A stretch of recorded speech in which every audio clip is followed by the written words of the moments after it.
January 9th, 2026. Happy New Year's, everybody. Merry Christmas and welcome back. My name is City Councilor Vivian Santos. I'll be the chairperson for today's meeting. We also have Councilor Emma Duran-Wood and Councilor Cindy Gilroy with us. Also members from the Winnipeg Public Service. We have Peter Prinsloo, our senior committee clerk.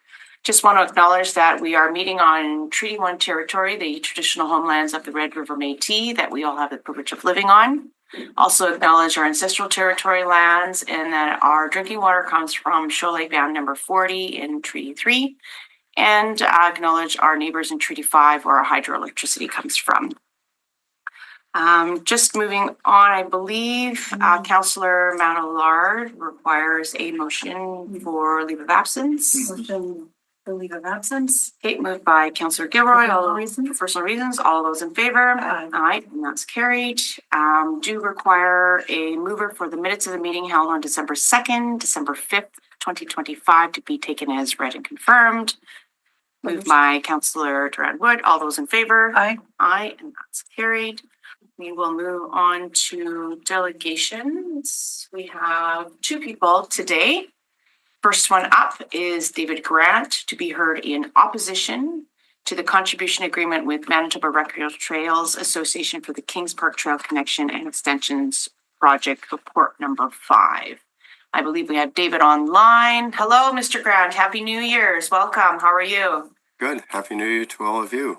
Good, good. Move Go ahead. on. Sorry, just recovering from a cold.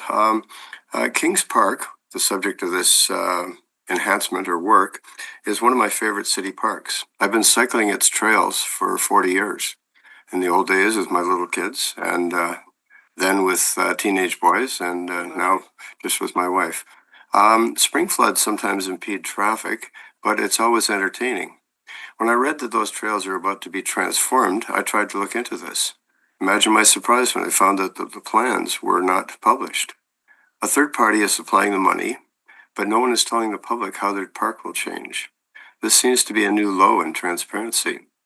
When I lived near the shore of Lake Ontario, my favorite place to take out-of-town relatives, this is related, was Richardson's Lookout. It was the tallest point of land for many miles. After hiking to its summit, you could see across Lake Ontario, see all the local highways, and see the Northumberland forest lands. At the time, I was a safety volunteer at Mosport, North America's premier venue for motorsport. Little did I know that well-intentioned activists would mess with both of those. They simply forbade the cutting of trees on public and private land. Seemed obvious, seemed easy to support. But this soon sightseeing at Richardson's was impossible. The small trees that had crept up from the slopes of the mountain to the rounded peak, all a visitor could see was trees around them. And that sort of diminished the value of being on a high point of land. That rule also meant that safety observers at motorsports events no longer had line of sight to a vehicle that had slid or tumbled off the racetrack. Racers were much less safe, and our jobs as observers became much more difficult. In Sylvan Glen Park, near my home north of Port Hope, nature removed the trees which had infested our pathways. In March of 1980, a flood tore down the river with 1 and 2 ton chunks of ice. The ice and water flattened and emptied the fire hall, and the Sears store emptied the mid of the lake, but it also brought Sylvan Glen back to its original beauty by scouring all the pathways of those offending small seedlings, small saplings. I note that no one consulted with hikers or others about Ontario's tree cutting ban. Seemed like a good idea, but there was a negative consequence. I see that the city has failed to consult with users of Kings Park. Will that change? Just because a lawyer says you can do this does not mean that no harm will be done. I ask you to postpone this approval until these changes are made public. And let's do a real consultation. On a related matter, in 2020, City Council forbade, I think it was the Public Works Committee under Matt's leadership, City Council forbade the use of cars on Kings Drive, claiming it would be a bike trail every summer. No one at that committee had ridden it, as far as I know. It was full of deadly pavement flaws. Cracks running in travel direction, all ready to grab a front wheel and flip somebody on their head.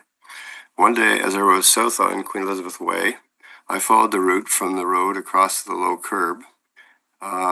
It had not been cut. The curb had not been cut. The remaining 2-inch high curb in the poor lighting at dusk was enough to flip my bike. Scratches on the helmet, but I was fine otherwise. Instead of throwing money at a mysterious path building project and converting traffic lanes into bike-only lanes, I would suggest that, with respect, that you work with the public works folks to search out and fix hazards on our current bike paths. And I'll invite any questions you might have. Thank you. Questions? No. Just for clarification, I heard you speak earlier in your presentation that there were no plans made available for the improvements of the park trail connections. On page 3 of the report, it kind of outlines the history and discussion that had occurred. This is the kind of an ongoing long project stemming from 2022. So I consultations had happened back then, and this is just more of an ongoing project. So could you explain why you feel that there was no plans? Well, what I was expressing, and I did ask your clerk for a map, that if the place is being fixed, that's good. If the trees that line the current bike path, walking and bike path, if the trees that line it were being cut or something, that would be a mixed blessing. But the idea that something is going to happen. There's a lot of money being spent here. And if it's being extended far outside the park, that would be interesting. But it would have been nice to know that, to make sure that there's no little hidden trap like there was in Ontario. No cutting trees, everybody agreed with it at the time, but it hurts some stuff. And that's why I'm just curious, and not that no consultation had been done, but to see a map of here's where the trail is going to be extended. Here's the new half a kilometer of trail is going to be here. That would have been comforting and nice. And that's all I'm suggesting, is it'd be nice to see that stuff. Obviously, money has been spent on it over the 40 years. Parts of the trail have fallen into the river. Parts of it are, when we were having a lot of flooding, this is a dry year now, but when you're having flooding, parts of it were underwater. And then when the water went away, we got 3 inches of mud. Not fun. So it's needed a bit of maintenance, and it's been impassable. But it's still an adventure, and that's what we seek on a bicycle, is some adventure. And that's all I'm asking, is a bit of consultation on where this new wonderful stuff's going to be. Perfect. Okay, I appreciate that clarification. Thanks, Dave. Have a great rest of the morning. Seeing no questions. Okay. Bye-bye. On to our next delegation, we have Jessica Peebles to be heard in support of the Winnipeg Police Board 2026-2030 strategic plan. Is Jessica here in person or in Zoom? In person. Oh, welcome. So here. Yeah, you can sit down right there, and you have 5 minutes. Welcome. Good morning. Hi, good morning. Okay, so I just wanted to quickly publicly apologize for any online antics that I have. I said to the police board a long time ago I was going to figure out what was going on with like our mental health crisis and stuff like that, and why we're so divided. So I played around with like the AI algorithms on a specific social media, and I found out quite a bit. So I just wanted to inform the city, and it's good that there's some people here from the fire and paramedic service, but we're not dealing with like a mental health crisis.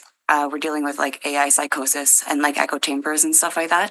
So in terms of like how to address that in our strategic, I guess the plan moving forward is to keep that in mind. I mentioned that a while ago that we were dealing with like narcissistic abuse and like cyberbullying and stuff like that. So that's what it is. So it's like a bunch of gaslighting, and the AI algorithms are like causing people to feel like they're, I guess, like more special than they actually are and everything like that. So like I played around with it.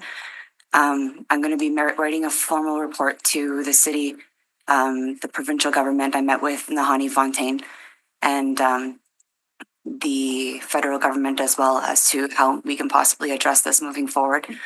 And I also made a suggestion to the Winnipeg Police Board, not the Winnipeg Police Board, the Winnipeg Police Service in general, about how they can deal with their mental health with all this moving forward, because there's a lot of online hate with, what's going on with America is stemming into here, and it's bringing up a lot of emotions, right? So our police are going to have that now on them. So I just wanted to mention to everybody, just like, take time to create something beautiful, create art and stuff like that. So I mentioned that too. It's a good way to channel it, but we're not really dealing with like mental health and everything. We're dealing with like addictions that are stemming from narcissistic abuse and not feeling like there's a part of the community, especially right now with the First Nations communities. It's almost like we're battling each other for funding and everything. We're not collectively coming together. So there are some people that are being pushed away to the wayside. So I just wanted to bring that forward publicly and let everybody know. So there'll be a formal report. I'm just like having to, I guess, kind of like regain the mental clarity to be able to type it, because it was actually quite shocking in terms of like what I found and like the things that I've seen online and stuff like that. So there are people who are being targeted by those types of people.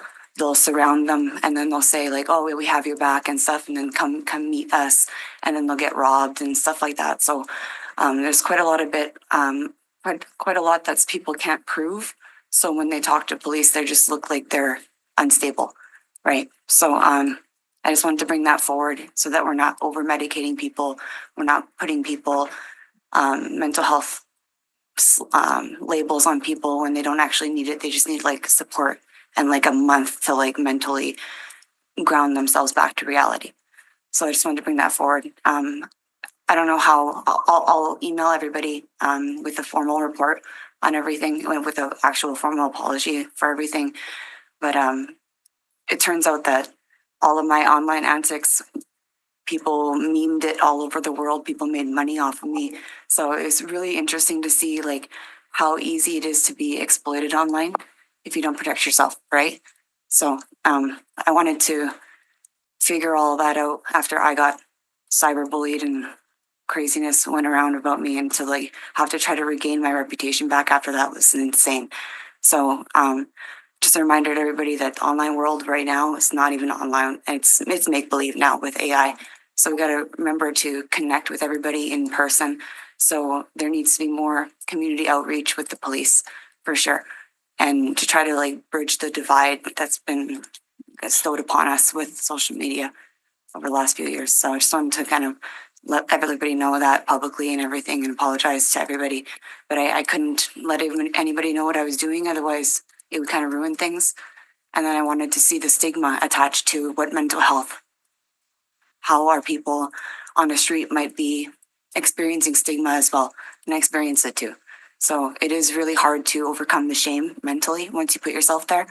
But I'm fortunate that I studied psychology and stuff like that and sociology. So I was able to pull myself back out.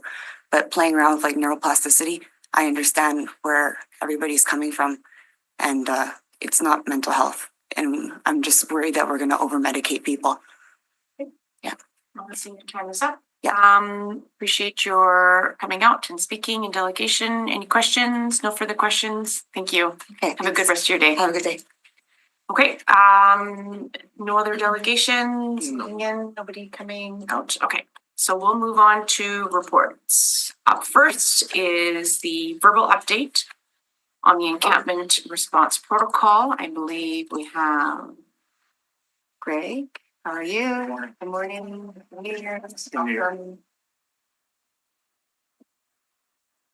So thanks very much for the opportunity. I can provide you a brief overview of the past month. In fact, what I thought I would do, because in our last meeting of this committee, I had suggested some metrics we could look at. So what we've done is gone back to that meeting, make sure that we're providing the metrics that we had offered, and I'll go through them, and you can ask any questions, obviously, as I go through.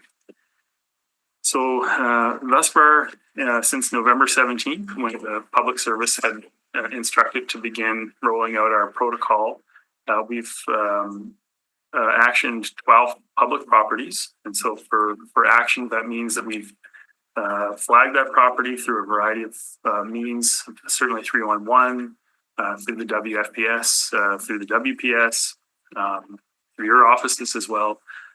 We've flagged these properties and then we've worked through them through an encampment coordination table to prioritize them.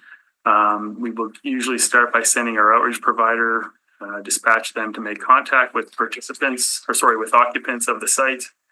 And then often we'll send our city staff. So either our bylaw enforcement officers or other staff will attend.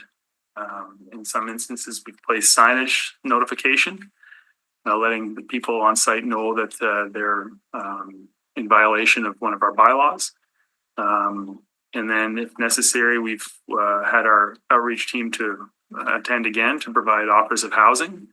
And then once confirmed vacated, we've remediated the site through our contractor. So that's 12 sites thus far. We have a number, quite a large number of sites that we're working on presently, just monitoring and working with the outreach team to make contact and hopefully find housing for people at those sites. So, in terms of garbage removal, it's a substantial number. Not all of so there's 30 sites that have been remediated by the city since November 17th. Not all of those sites will be directly through the encampment coordination table.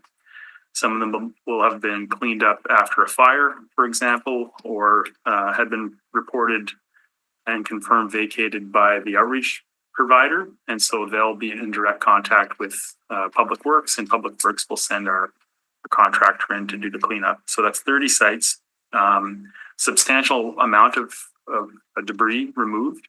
In some instances, the sites will be relatively small, so we'll have, take an hour, but in some sites, it's several days worth of debris to remove. So quite a spectrum. For our bylaw enforcement officers, they've posted 117 signs thus far, and we've replaced, to our records, I think we've replaced about 11. They've conducted 72 on-site inspections thus far in the process as well. And I had talked about providing a sense of how much resources have been attached to this. So over the holidays, it was hard for us to collaborate or to coordinate that. So I've asked them, the departments that are involved in this work, to report back to me, and hopefully by the February verbal, I can offer you a bit of a clearer sense of how much staff and how much staff hours are attached to the work. So that's about it. So in February, you're gonna come. Any other questions? Yes, go ahead. Yeah, so how many bylaw officers do we actually have? Three are presently working on this. Will that change come summer when we have more people? It will. It could, yeah. Thus far, we've been, I think because of the winter, our experience has been that things have slowed. Mm. So, but we are able to perform the duties expected with the three that are currently designated for this file. And then in terms of the shelter space, that is there currently enough shelter space to handle the demand of what we're is there, if somebody needs to go someplace for the night, is there the shelter space that is required? So we're working with the Your Way Home team at the province and with the outreach providers. My understanding, they're responsible for the housing end of it, but my understanding is that no, at present, that's one of our key struggles, and that's hasn't changed at all over the past year. We're in a shortage. We have a housing shortage, and similarly with the shelter spaces, they're quite tight. So we could do more if we had more access to space. Certainly, we would be able to ask people to leave encampments and place them in housing that was appropriate to them if we had more options on that. Okay, when I'm talking about shelter, I'm talking about like just the shelter for the night kind of space. We don't have enough. I can't answer that one. I'm not sure. Okay. Counselor. Okay, yeah. Any other questions? Small question? No. Okay, no, that's good. Thank you Thank for you your very report. much. We'll see you next month. Okay. Thank you. All right, So we'll just just need need a a motion. motion to accept the verbal report. So Moved by Councillor Emma Duran-Wood. All those in favor? Aye. Aye, that's carried. Right, let's move on to item number 2. report on annual inspection of converted residential dwellings with shared facilities, aka rooming houses, for the year 2024. Thanks. Morning. Welcome. Happy New Year's. Happy New Year. So, good morning. Joining me here this morning is Assistant Chief Lisa Gilmore to my right, and our Director of Fire Prevention, Director Sherry Reach. And so this morning's report is, well, first off, I want to thank committee for the extension that was provided in December for this report. We required a little more time to finalize the numbers that we obtained from other departments that contribute to this important work. So this is the report on annual inspection of converted residential dwellings with shared facilities, i.e. rooming houses for the year of 2024. And this report is to be received as information. So just to recap, a converted residential dwelling is a building containing a residential occupancy. It can be no higher than 3 stories tall and was originally built for 1 or 2 families, and it now provides more than 2 suites or more than 1 suite and a commercial occupancy. A commercial residential dwelling with shared facilities is a home or building where 3 or more separate units share bathrooms or kitchens. It does not matter if the units are occupied or empty. Also a home where 2 or more people who are not on the same lease share a bathroom or kitchen. The Winnipeg Fire Paramedic Service inspected 536 commercial residential CRDs, in 2024. This included those with and without shared facilities. As outlined in the report, most violations with shared facilities were related to fire alarm systems and smoke alarm devices. Most licensing and bylaw enforcement issues related to garbage accumulating on the properties. The City of Winnipeg licenses converted residential dwellings, or CRDs, to help ensure that conversions of residential dwellings meet minimum occupancy, structural, and fire safety standards here in the City of Winnipeg. There are a number of criteria that must be met as outlined in the report. In terms of reports that we receive from the public related to the CRDs, there is a 311 screening process. The Planning, Property and Development Enforcement Unit, or PPESU, has a process where complaints of illegal rooming houses can be reported to the city via 311. Details on this are also available on winnipeg.ca. In terms of specific statistics for 2024, the public service received in 2024 4 complaints directly to the Fire Prevention Branch. The Licensing, Bylaw and Enforcement Unit received 87 complaints, and the Property Planning and Development Enforcement Services Unit received 93 complaints for 2024. In terms of fire safety inspections, the Fire Prevention Branch initiated annual inspections of licensed CRDs with shared facilities in November of 2016, per council decision of November 7th, 2016. And just for some history, that came a result of a number of fires in CRDs and some fatalities that occurred back in the mid-2000s. As outlined in the report, Table 1 reports the number of inspections conducted by the Fire Prevention Unit on licensed CRDs with shared facilities and CRDs with no shared facilities. The table also reports on the compliance rates. So in that report, you will see that the shared facilities, 147 was the annual target, and we inspected 141 in 2024. There was also 205 set for an annual target. We surpassed that, inspecting 395 for the licensed CRDs.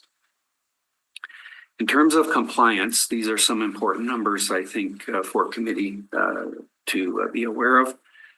In terms of the CRD with shared facilities and annual inspection rates, so compliance on the first inspection was 27%.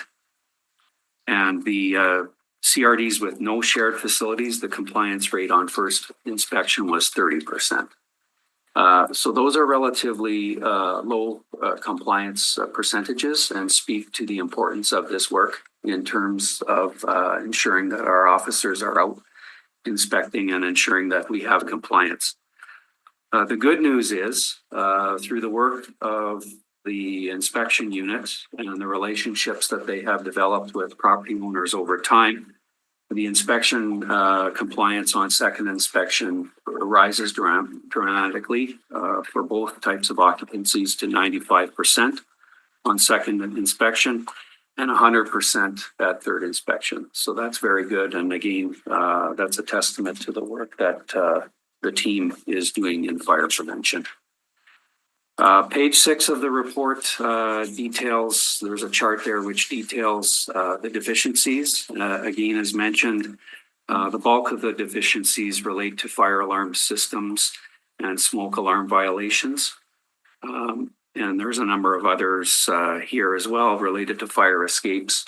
I think I will turn to our director to just provide a little further detail in terms of what the members of the inspection unit see in those areas. And then we're happy to take any questions that you may have. Thanks, Chief. Good morning, everyone. Thanks for the opportunity to speak. So with regard to the violations and the inspection process, as Chief Schmidt mentioned, often we are attending on an annual basis to the CRDs with shared facilities and finding that they are not in full compliance.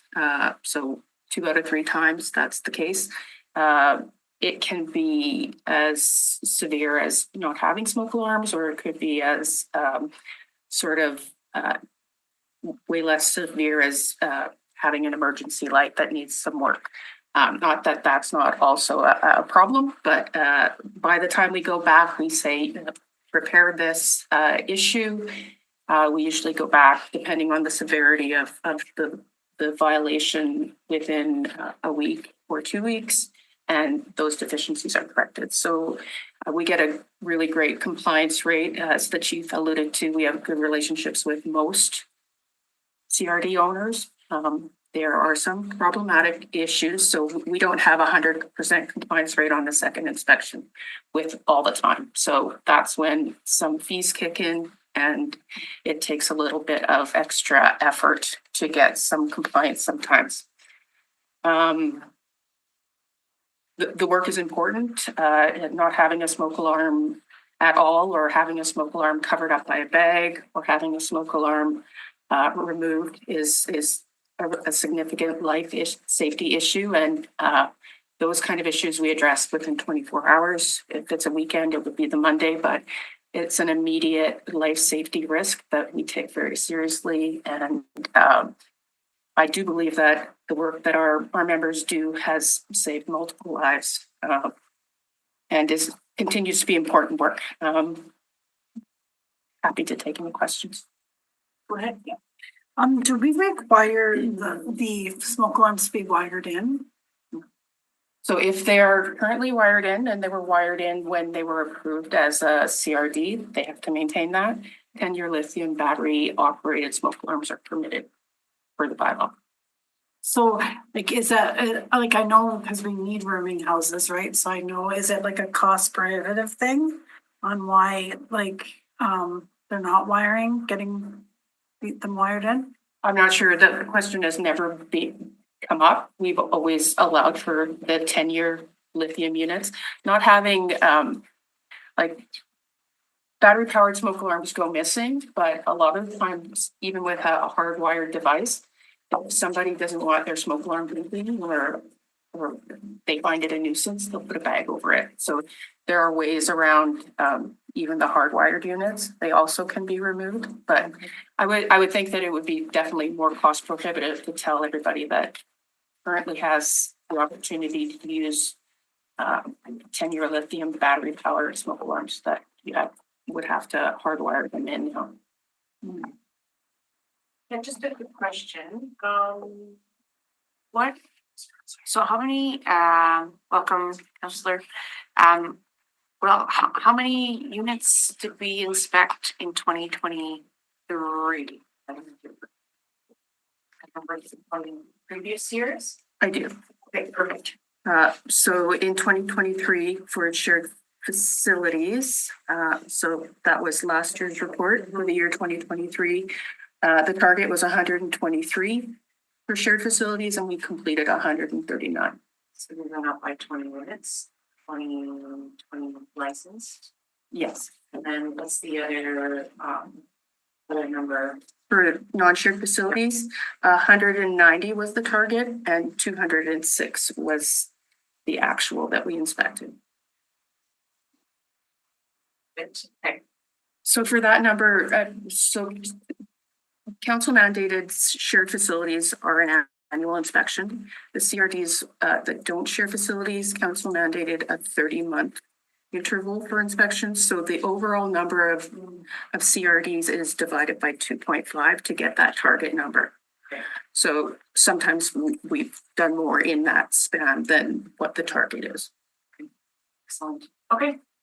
Looks good. Looks good. Any other questions on report number 2? No. Okay. If we can have somebody receive the report for information, moved by Councilor Kilroy. All those in favor? Aye. That's carried. Just before, go ahead. Sorry. Before we move on, we had moved a motion for your absence, but you're coming back. I think we have to rescind it because he's here now. Yeah, we can rescind that motion. Okay. So we will have Councilor Kilroy rescind your absence motion. Okay, excellent. Yeah, I was able to get it Okay. quickly, so, yeah. We appreciate Thank you. that. Okay. All those in favor to rescind the absent motion? Aye. Okay, all the, aye, and that's carried. Okay, thank you. Welcome. Great. Have a great Thank day. you. Thank you. Thanks, yeah. Okay, moving on to item number 3, Winnipeg Police Board 2026-2030 strategic plan. Welcome. Good morning.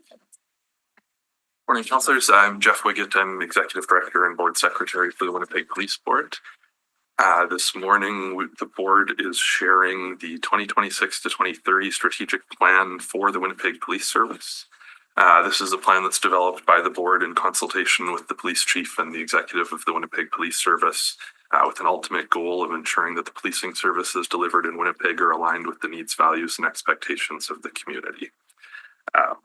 The plan, which is attached to your agenda, is guided by a new clear vision for the police service partners in community safety. It sets out a mission focused on excellence in policing, trusted partnerships, and a healthy organization supported by values of integrity, compassion, courage, accountability, and collaboration. There are 4 key priorities identified in this plan with goals and strategies and performance indicators listed under each one. The first priority is protecting the safety and security of our community by focusing on core policing and addressing crime that affects home businesses and neighborhoods throughout the city. Second is building community relationships and advancing reconciliation, ensuring that police work is done in partnership with communities, including Indigenous peoples and all of the diverse groups that make up the city of Winnipeg. Third is delivering responsive and effective services by using data technology and community insight to continually adapt to Winnipeg's changing needs. And fourth is supporting a healthy and accountable workplace, recognizing that member well-being is essential to delivering effective and professional services. The priorities and goals established in this plan reflect the board's extensive consultation efforts over the past year with residents, community organizations, Indigenous partners, rights holders, youth, and local leadership. In total, the board invited 138 organizations with an interest in policing, public safety, or community that represent various different sectors of the community to provide input. We met with, I think, approximately 70 in total over a series of events, and as well heard from hundreds of citizens through surveys done online and through our website. The key messages that we heard throughout that process are reflected in the plan. Some of those key messages are that a strong desire for increased relationships between police and organizations that work in the realm of public safety and safety for individuals. A strong desire for visible and accessible services, and we use the phrase accessible services to sort of mean approachable in the neighborhood, be it on foot, on patrol. The reopening of district stations, for example, we heard a lot that people wanted to be able to not just see the police, but be able to interact with and get to know them in their neighborhood. I mentioned earlier collaboration across sectors when it comes to things outside of non-core policing functions. So be it, community grassroots groups that deal with missing person searches or mental health initiatives or addictions issues, and trying to get people connected to those sort of continuum of services when there isn't a strict need for law enforcement. So those are some of the priorities that are, like I said, identified. I'm happy to take any questions. The board, as always, welcomes ongoing feedback from council and from community members or stakeholders that have an interest in these matters. We're always open to hearing the concerns and needs of the community to help try to evolve this plan. The board provides updates to council of this plan every year with results in line with the indicators that are listed there. And as well, in terms of the next step, the police service develops a business plan that sort of puts some of these high-level strategies and priorities into operational terms so the community can understand what and expect what the police service will be doing to achieve this plan. So with that, I'm happy to answer any questions if there are any. Questions? Yeah, go ahead. So I have a few questions. I was wondering if there's like another piece that I'm maybe missing here.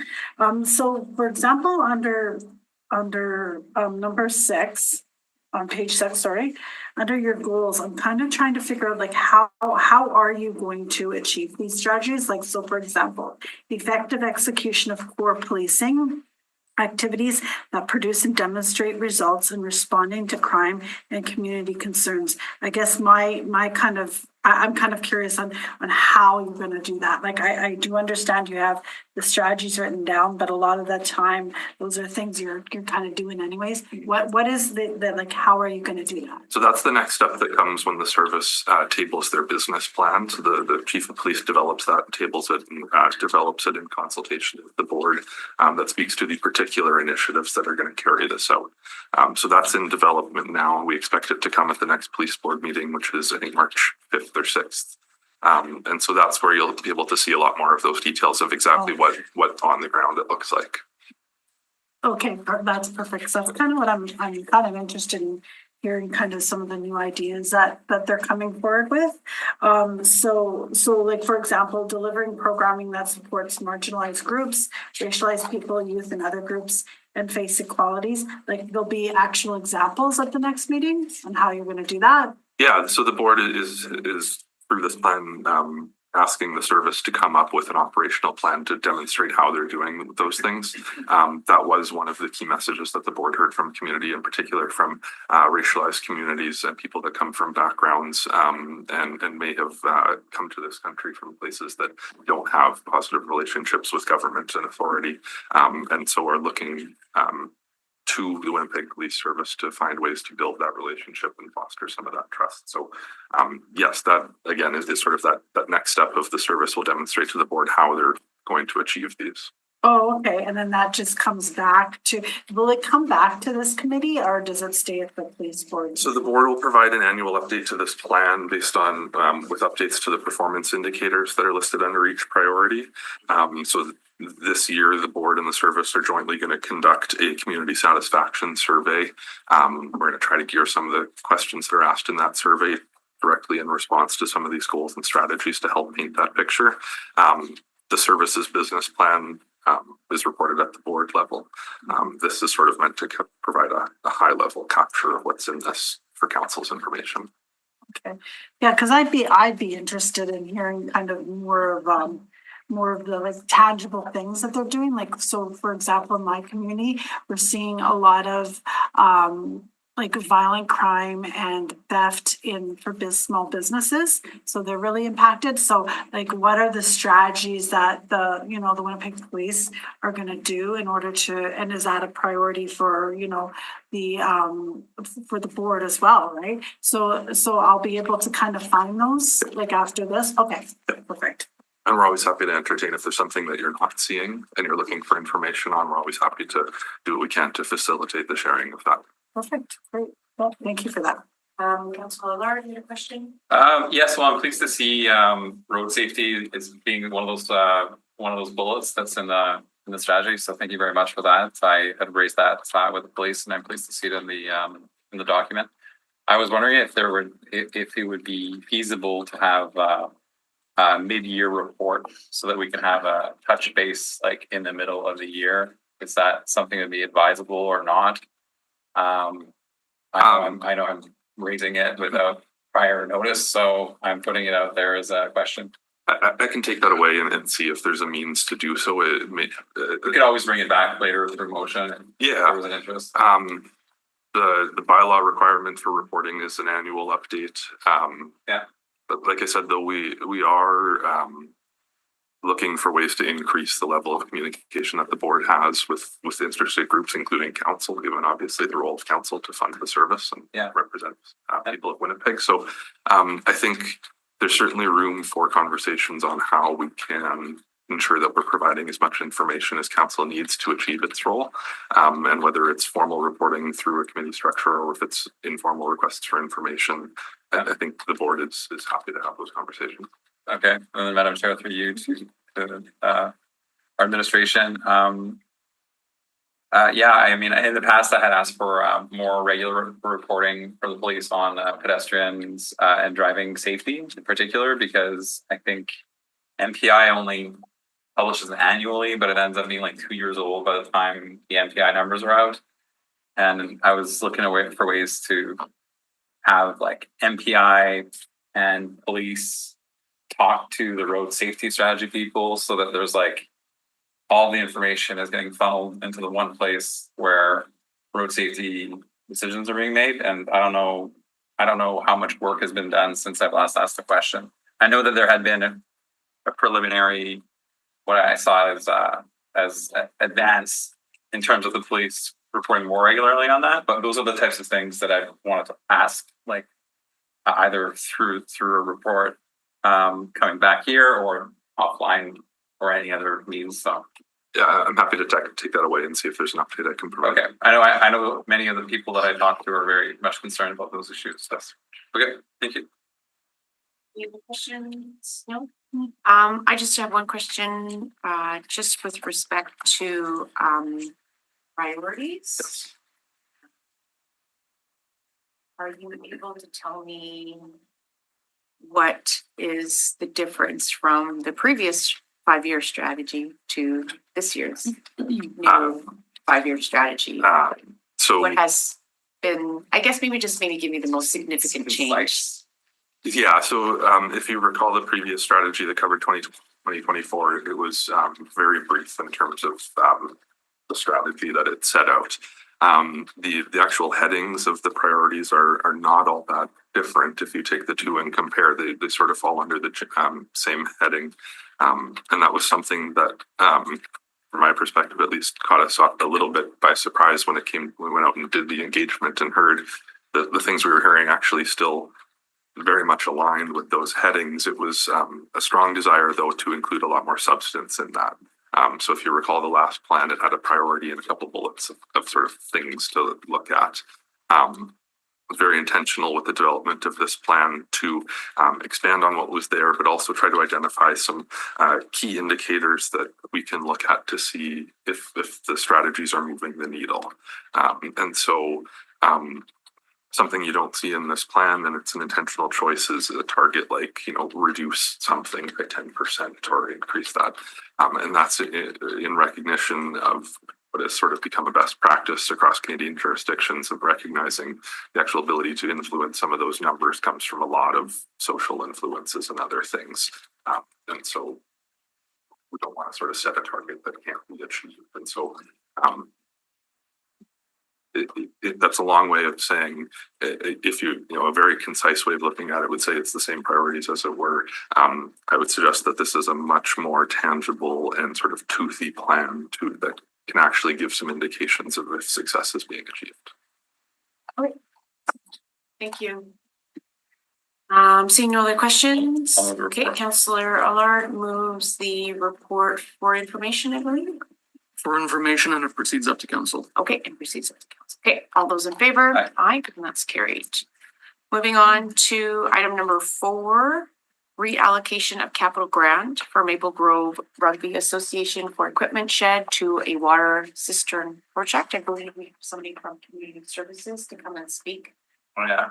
on This this one- item. This one was Yes, not this last one time. was laid over from the previous meeting because we had some really good questions about the funding amount, which was noted that it was in operating budget and then it looked like it was moving over to the capital to Maple Grove. And I think we laid this over, and I'm happy to say that Community Services had done research with respect to the source of the funding.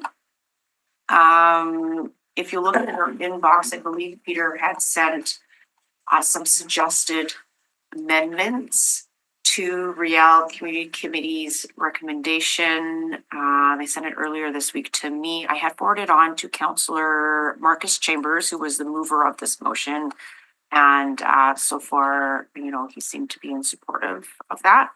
And so Cindy's here to answer any questions you may have because the motion is quite significantly different than what is being proposed. So it's basically rescinding what the funding and then allocating it. So maybe that's kind of where I'm at right now, but maybe if you want to go ahead and dive deeper. It's a public service recommendation. Yes, this is a public Yes. service recommendation. This is the public service recommendation? Yes, in consultation with legal. And is the ward councillor consulted okay with it? Yeah, he basically said, here, I'll just pull this up. And why was it so complicated? It was complicated because the original funding came from the now closed recreation programming reserve of like 20 years ago. Mm. So that's where the original funding, then it was transferred and moved into this other project, this building upgrade project. And then that project never got done. And so the money then was put into a liability account in Community Services as a payable, like as a deferred liability, so that it was just carrying over. So the way that the wording of the motion that Councillor Chambers created, it was just, it wasn't accurate because it's not sitting in an operating budget. It's actually sitting in a balance sheet account. So Okay, so this is cleaned up. It's a cleaned up version. It's a cleaned up version. It's, you know, rescinding the old project and having approval for the new project. And that there was no previous grant agreement because it was done at a time where grant agreements weren't being done at that time. So now the new wording will be that we will have to create a grant agreement. Can Yeah, go ahead, Councillor Allard. First on Let the you line. finish. Yeah, let Yeah. you finish your thoughts. yeah, so the original funding was it for this or was it for something else? No, it was for something else.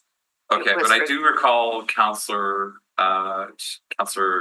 Chambers supporting Maple Grove Park. And I guess this for him might be an extension of that Yes, in his mind. yes. Okay, and so this is going to the Maple Grove Dog Park Association? It is going Rugby to the Association. Maple Grove Rugby Park Okay, Incorporated.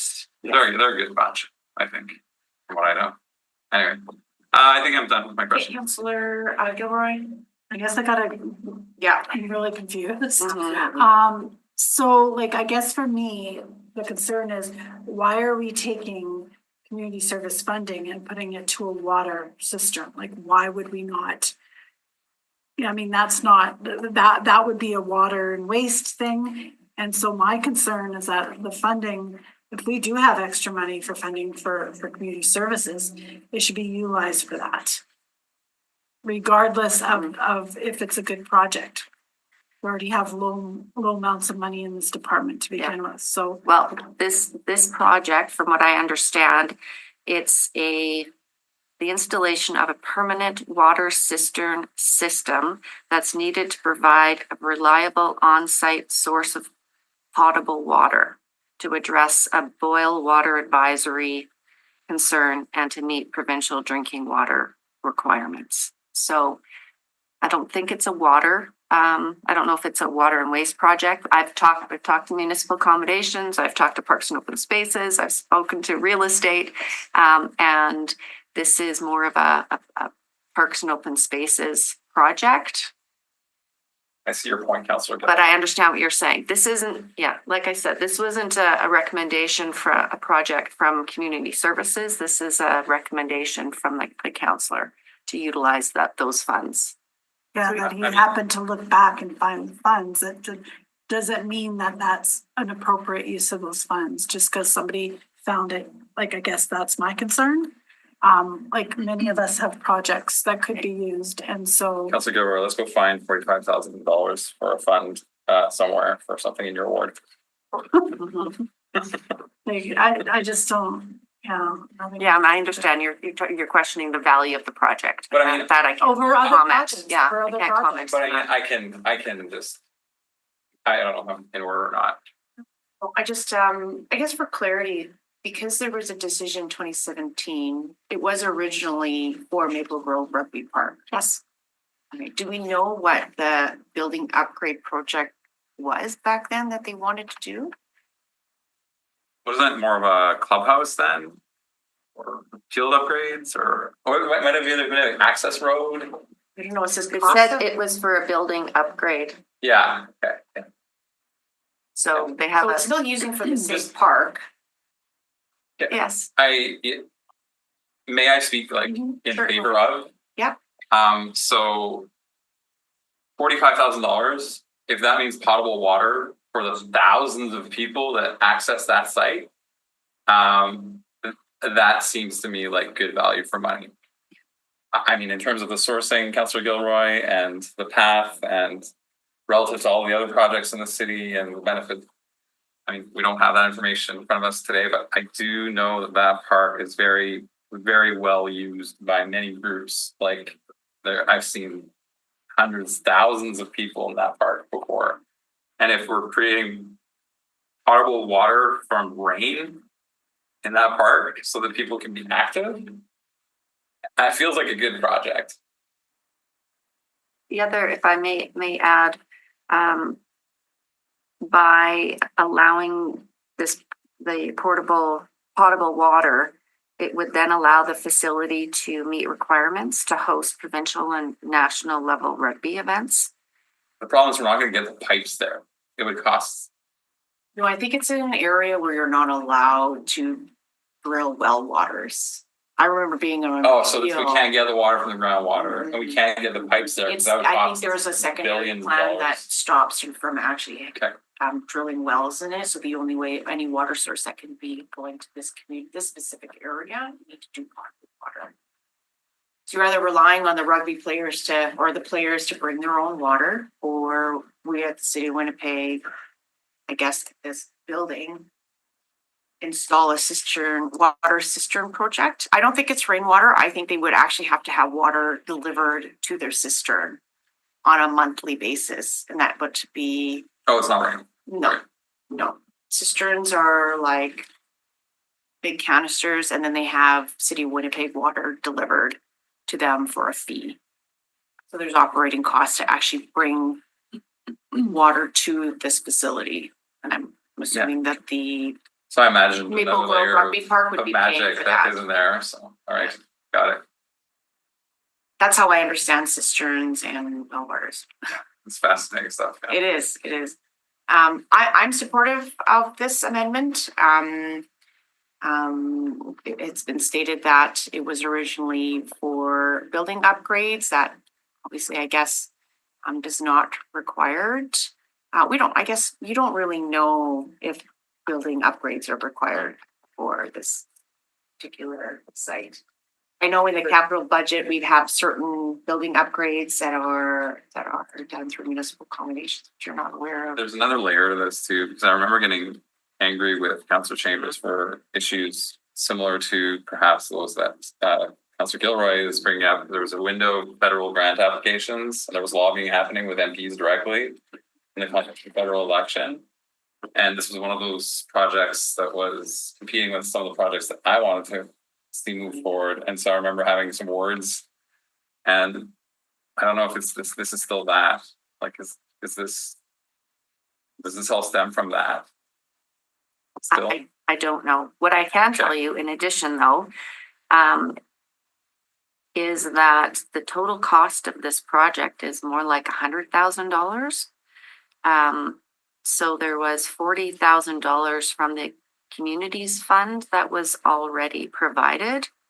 And then Maple Grove is putting in $15,000 themselves. So the Communities Fund ward funding, so it's $40,000 ward funding. yeah. That's how much from the third party? And then the organization is going to be putting in 15,000.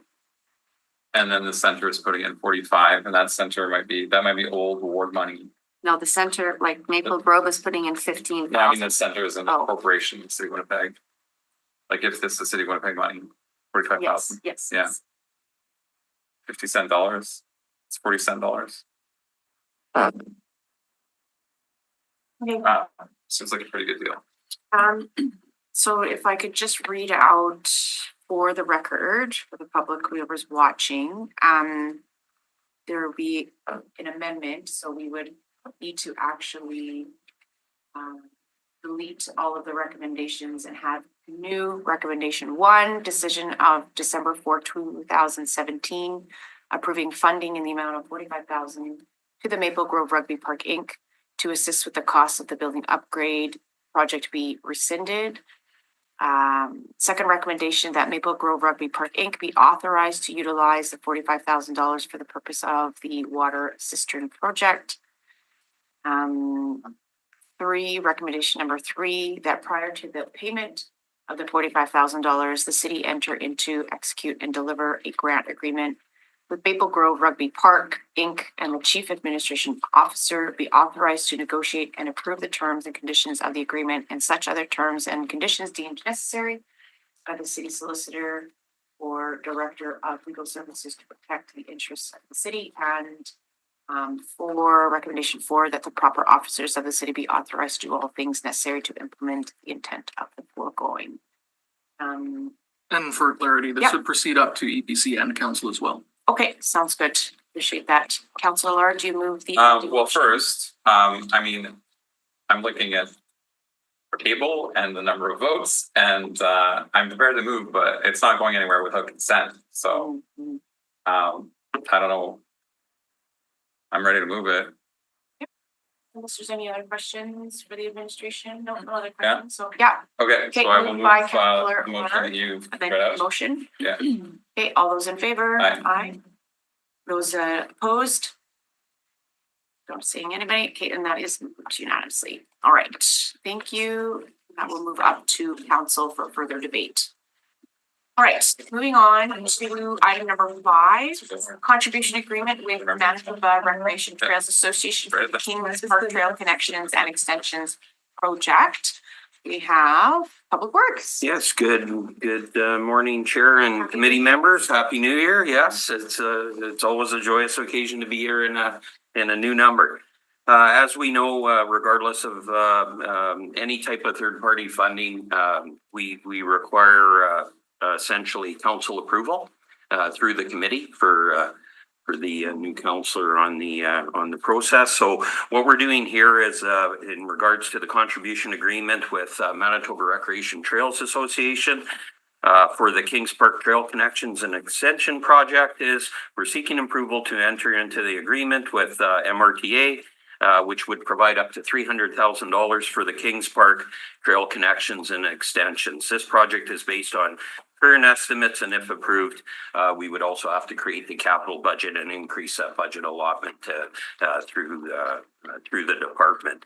What this is for, this grant agreement, and what we're planning on doing, which would be completed in 2026, and that's extending the trail network into the off-leash dog area at the south area of Kings Park.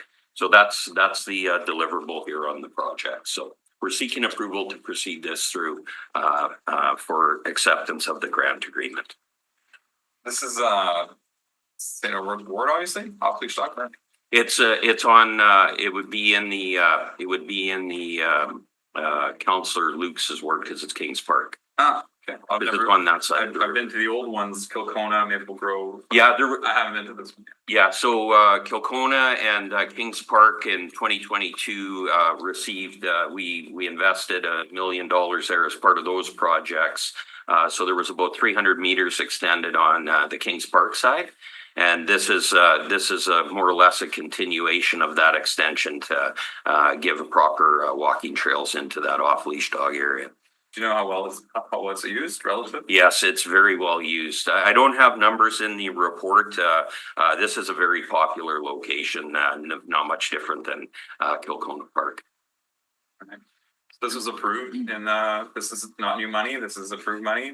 This is what we're seeking. This is a grant, so this is $300,000 from the Manitoba Recreation and Trails Association that they're gifting the city. We can't accept that without council approval. So okay, I don't want to.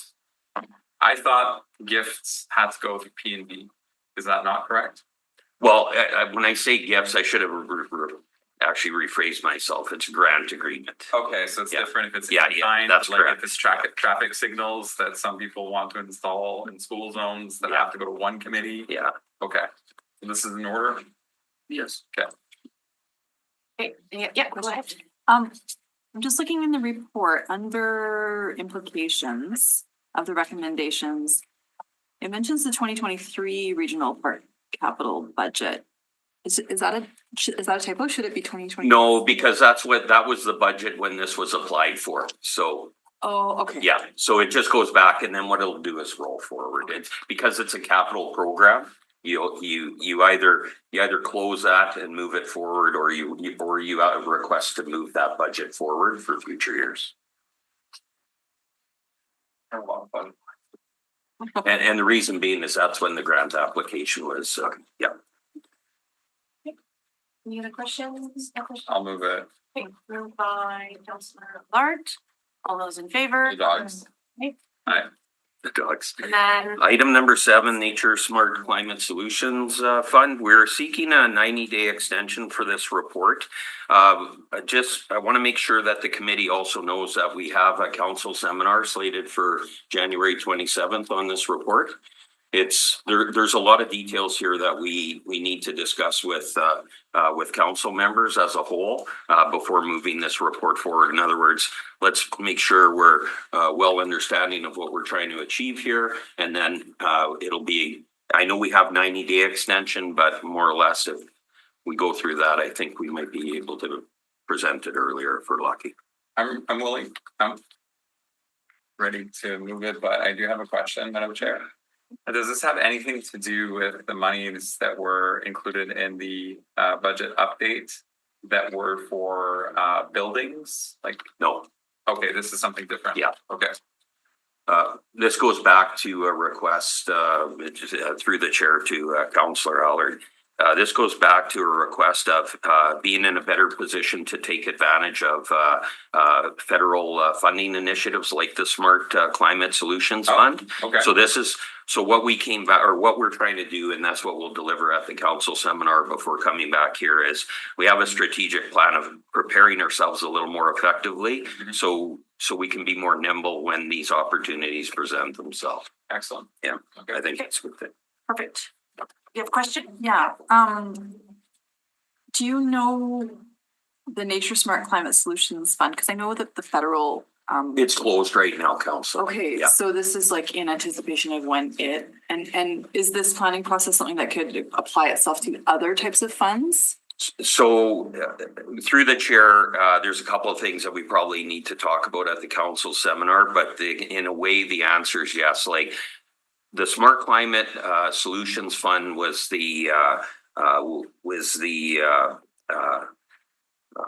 pre-request for us to say, we don't really have accounts. We don't really have funding windows to jump on these opportunities when they become available. So by the time they go through committees and council, we may be too late. So even though it's a Smart Climate Solutions Fund that is the driving force for this report, we're expanding that to a larger envelope, so to speak. We'll be able to speak more when the report comes forward. Thank you. Hoping for good things So are we. as I move this extension. Okay, moved by Councilor Lard, all those in favor? Aye. That's carried. Seeing no new business, consent agenda and adjournment by Councilor Gilroy, all those in favor? Aye. Aye. It's carried. Sorry for. Happy for you. Thank you. Apologies.